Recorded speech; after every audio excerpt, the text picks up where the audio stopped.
L'intelligence émotionnelle nous permet de prendre du recul sur une situation, pour l'analyser, pour essayer de voir comment est-ce qu'on peut trouver, comme il n'y a pas de problème sans solution, comment est-ce qu'on trouve une solution à un problème. Mais quand on est dans les émotions, souvent on se laisse emporter et on n'a pas le temps de prendre du recul sur le problème qui se présente à nous. Donc l'intelligence émotionnelle, c'est beaucoup important. Tout à l'heure, je vais vous donner une anecdote à partir de ça. Mais dire aujourd'hui qu'on va avoir l'intelligence émotionnelle sans avoir des valeurs, pour moi, on ne peut pas les dissocier les deux. Parce que souvent, c'est les valeurs qui nous permettent de résister face à une situation compliquée. Et moi, je n'ai jamais caché, mes valeurs ont toujours été ces trois-là. La persévérance, je n'avais pas le choix. Quand on vient à Numambo, on doit persévérer.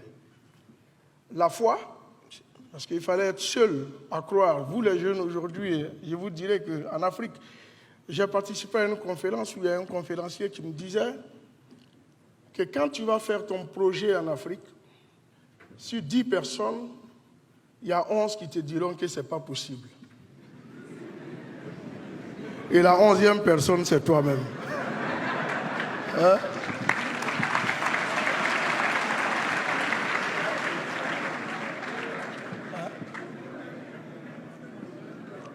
Donc c'est important de pouvoir avoir des valeurs, avoir foi en ce que nous-mêmes nous mettons en place. Parce que si tu ne crois pas en ce que tu fais, personne d'autre ne viendra croire à ta place.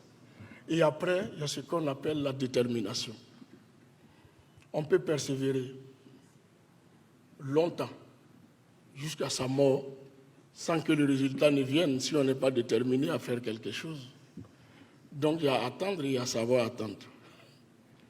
Il y en a qui attendent sans rien faire, il y en a qui savent attendre en mettant des choses en place pour que l'objectif puisse être atteint. Pour revenir à l'intelligence émotionnelle, l'année dernière, c'était la 13e édition du FEMIA. Pour ceux d'entre vous qui sont déjà venus au FEMIA, vous connaissez toute la logistique qu'on déploie. J'ai fait déployer toute la logistique du FEMIA, les billets d'avion, les hôtels, les cachets d'artistes, tout ce qui est mis en place. Et puis, comme par hasard, l'année dernière, c'était le Sénégal qui était le pays invité d'honneur. Donc, j'ai la chance de croiser le président Macky Sall, avec qui je passe une très belle audience. Et à la fin, je lui donne toutes les garanties que, franchement, ça serait une belle fête et tout. Et le président qui me dit, écoute, je vais te mettre à disposition tous les moyens pour que la participation du Sénégal soit une réussite. Et dès que je sors de l'audience avec le président Macky Sall, où j'accorde l'interview à la télévision, je rassure d'un FEMIA étincelant et tout, mon téléphone sonne, on m'appelle d'Abidjan. Et la personne me dit, attention, toute manifestation réunissant plus de 200 personnes sera annulée. Mais au moment où je vous parle, le FEMIA c'est mardi. Moi je suis en train de vous parler vendredi. Le FEMIA c'est mardi. Tout est déjà déployé. J'étais venu pour les derniers réglages à Dakar. J'ai dit non. D'ici. C'est là que l'intelligence émotionnelle rentre en jeu.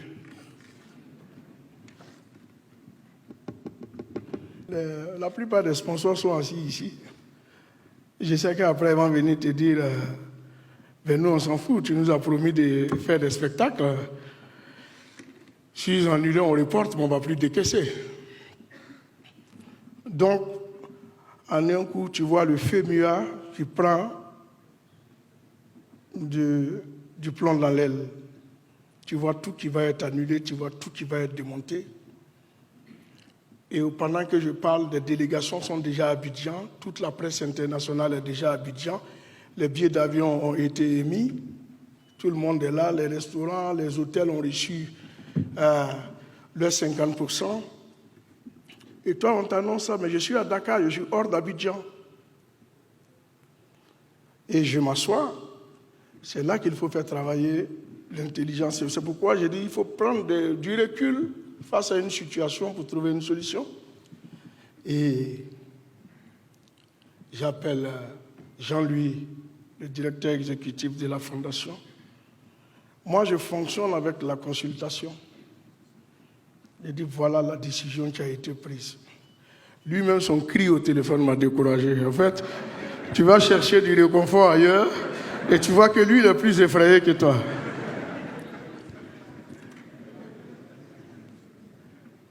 Et il fallait réfléchir. Je rentre à l'hôtel. Ma valise était déjà faite. J'avais mon vol à 16h. J'ai dit, bon, je vais rentrer à Abidjan. Je rentre à Abidjan. Je réunis le commissariat général à l'INGS. Je rentre à l'INGS. Tout est déjà en place. Podium, pavillon, stand. Toute la logistique est en place. Et je vois les gens en train de courir pour s'activer et tout. Et moi, je détiens la bombe.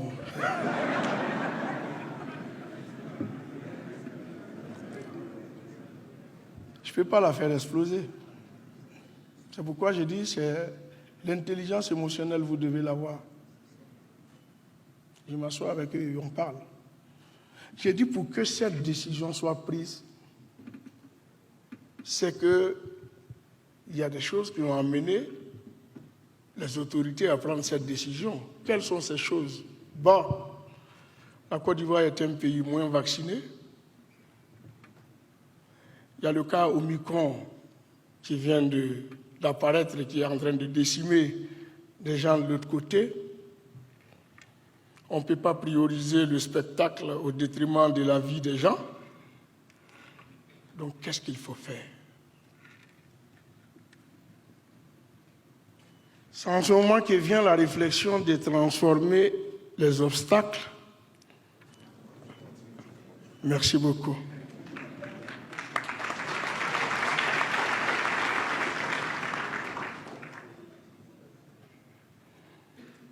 J'appelle qui de droit, je ne citerai pas le nom. Et je dis, c'est vrai, le FEMUA peut être une source de propagation de la maladie. Et je comprends la décision qui est prise.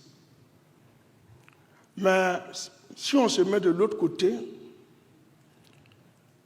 je sais qu'aujourd'hui, vous êtes confrontés à une mobilisation des jeunes pour la vaccination.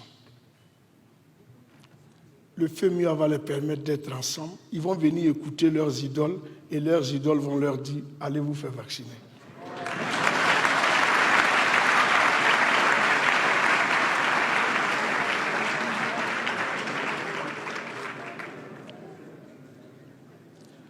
Mon interlocuteur au bout du téléphone dit « Ah bon hein ?» J'ai dit « Oui, c'est possible. On va mettre un protocole sanitaire en place. Je vais demander qu'on mette un centre de vaccination mobile et fixe. On ne va pas obliger les gens à se vacciner, mais on trouvera le message nécessaire pour les faire vacciner. Parce qu'il suffit que leur artiste, leur idole se fasse vacciner ou disent « Je me suis fait vacciner, va te faire vacciner », on est sûr de vacciner les jeunes que vous ne pouviez pas avoir. Donc c'est un choix. On arrête le FEMUA et on continue de souffrir pour les avoir à la vaccination. Ou on continue et on les vaccine. Tout de suite, on convoque une réunion avec les plus hauts cadres de la santé pour voir quels sont les dispositifs. Je travaille avec lui toute la nuit pour qu'on sorte un protocole. On n'est pas des médecins, mais on sait ce qu'il faut. Le nombre de masques, le centre de vaccination mobile, les mesures barrières, quoi, lavage des mains et tout ça. Parce que ça aussi, pour le faire, pour que le gouvernement nous aide, parce que c'est un budget qui n'était pas comptabilisé dans le nôtre. Et on fait la réunion, les gars disent, tu es sûr? J'ai dit, je prends l'engagement. Parce que je sais que la jeunesse en Côte d'Ivoire m'écoute beaucoup. Donc je prends l'engagement. Et on y va. Et je vous parie que la mobilisation qu'il y a eu pour la vaccination, ce n'était même pas seulement les jeunes, même les vieux qui étaient hésitants sont venus à l'INGS. On vaccinait 1000 jeunes par jour.